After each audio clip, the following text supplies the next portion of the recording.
We just got back from Palawan and my family and I are so grateful for such a wonderful experience.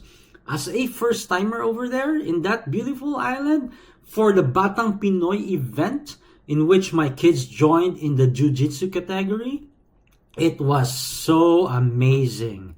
And after that, my wife agreed that I go spearfishing with people that I did not know. But gosh, bye, I was welcomed with so much love from the local Spiros of Palawan. Yes!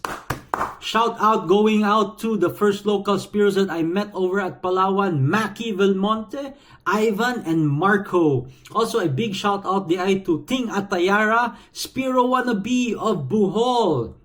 And also Blue Jay, pare, sayang we were not able to meet pala in Palawan, but next time sana makapag-dive tayo. Also a big shout out goes to Tribu Mandaragat. Ayan Cervelino, yes pare, thank you sa mga hookups mo. Thank you for making me get in touch with pareng Blue Jay.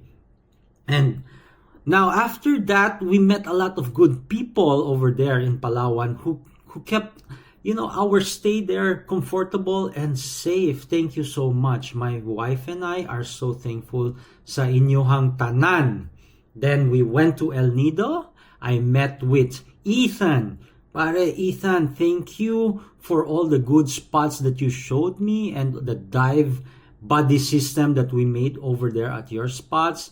Also, bye, thank you for keeping all my gear safe because it was like all over the ocean. My son and I are so thankful and we were so happy for that kind of experience and the island hoppings that we did. Lingaw ka ito sa tanan. We went back over at Puerto Princesa and God, I met Anthony Rabanal. Who's Anthony Rabanal?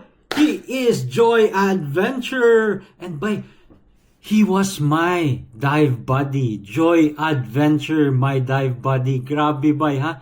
Nakig-dive me together and he showed me beautiful spots. We went to secret spots sa Ilaha in Nagtapon and he taught me a lot of good techniques and all the pro tips, what to do and what not to do on such kind of terrain, what to do on a dive bomb and an ambush.